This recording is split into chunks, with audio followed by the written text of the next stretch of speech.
大家好，今一節想同大家分享嘅，希望唔會帶嚟太過沉重，因為我講嘅係關於生死。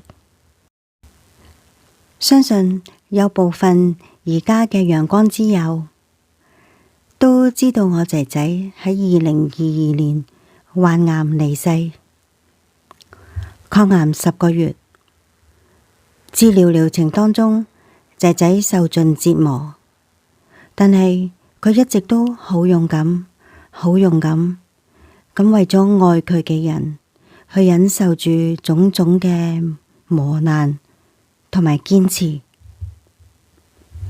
喺一浪接一浪強化嘅療程，我都好明白，亦都好感恩醫生係出自惋惜佢嘅年青，希望救返佢嘅生命，而採取比較進取嘅選擇。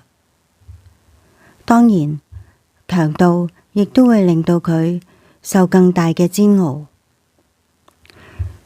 身邊嘅我哋充斥住矛盾嘅心情，一方面係不忍佢受盡折磨，另一方面亦都盼望住能夠有一絲嘅希望。但係最終，其實我哋都係要尊重返仔仔佢自己嘅決定。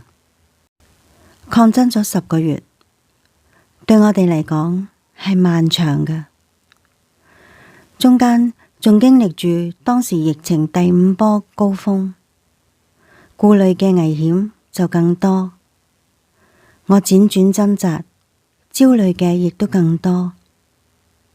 喺嚴峻疫情當中，我每日要從九龍去屯門接佢出入醫院，接受各種嘅檢查、化療、見醫生等等，再送返佢返我屋企照顧起居飲食，然後再返我屋企。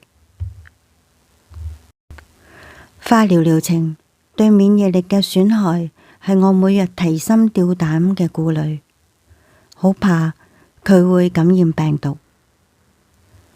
除咗仔仔，我自己亦都係另一個計時炸彈，因為疲勞都會降低免疫力，而我係一個不能病嘅，我一垮，全家都垮。好感恩上天嘅眷顧，整個過程我同仔仔都冇感染過疫，好唔容易捱過咗疫情高峰，亦捱過咗高進取嘅療程，佢幾乎完全被摧毀身體，等待一步一步嘅復原之際，噩夢又來襲啦。受嘅苦不但係白受咗唔止，仲係更加兇惡。呢一次痛苦一刻都冇離開過啦，終於惡化到要入院啦！喺同一個晚上，我親愛嘅爸爸亦都因為喺屋企跌咗一跤入院啦。喺同一間醫院，同一座，只係幾個小時嘅事，親愛嘅爸爸離開咗我哋。當晚我哋都唔夠膽同仔仔講。仔仔嗎啡加美沙酮都未能夠有效止痛，睇住佢受住煎熬嘅一日又一日。疫情中，我哋只能夠通過手機通訊、視像。後來醫生體諒到佢已經到咗寧養嘅階段，都有恩恤到1個星期可以有1至2次嘅短聚。仔仔好卑微嘅願望就係能夠出院返到自己熟悉嘅地方家幾日，可以好好咁拍一幅全家福。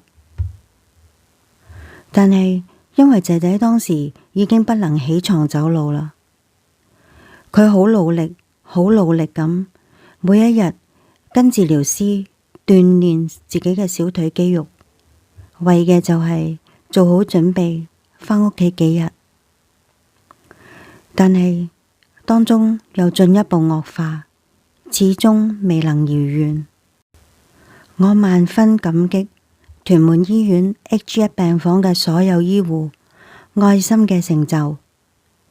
喺疫情嚴控底下，妥善恩恤安排咗一個冇人嘅獨立房間，同埋協助我哋一家人去到呢個病房完成拍攝全家福。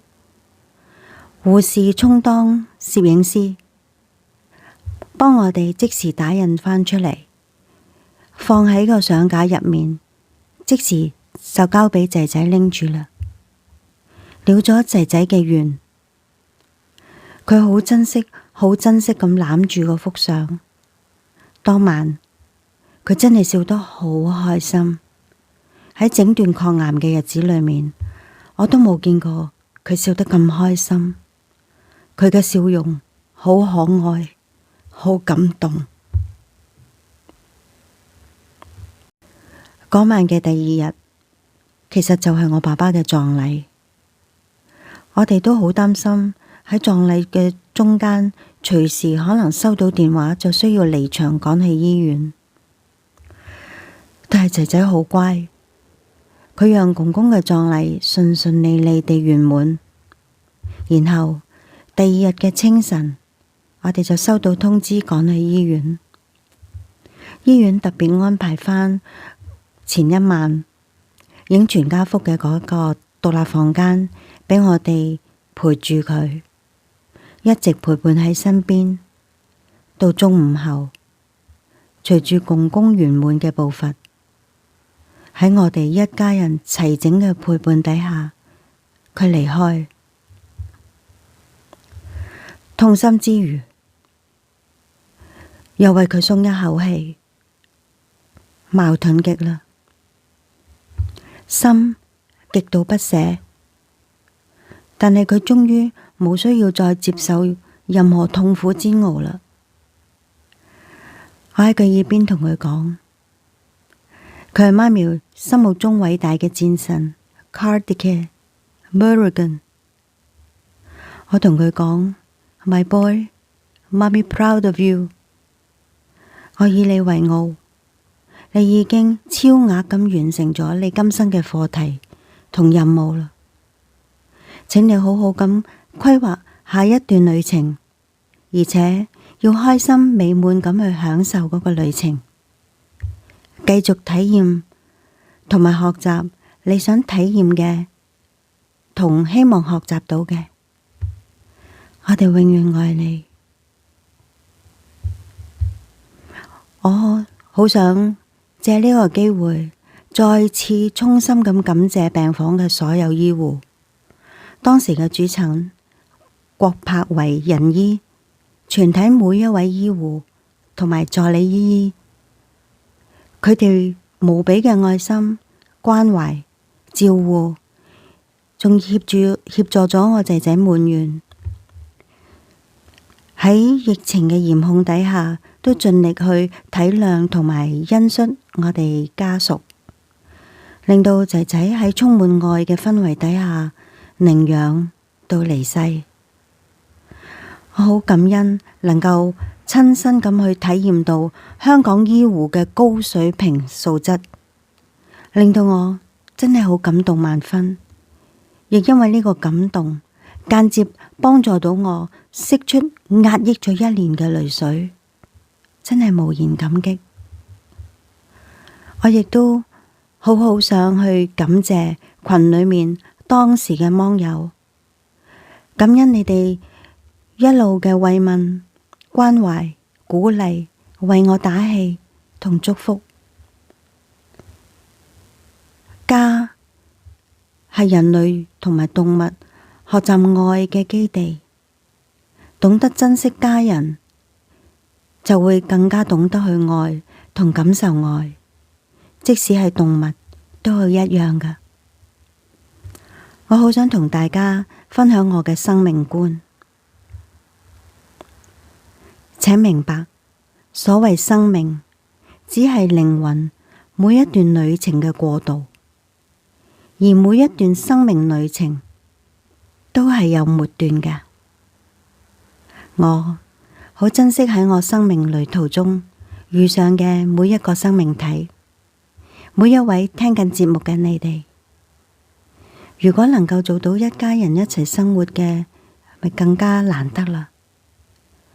對於走到人生末段嘅親人，能夠陪伴係好重要噶，令佢安安心心、了無牽掛咁走完末段就係圓滿噶啦。識完嘅，我哋更加希望喺另一段旅程再度重逢，然後放返輕心情，繼續彼此嘅旅程。我祝願大家都身心健康、平安喜樂，珍惜生命中一切嘅緣分，過上美滿人生。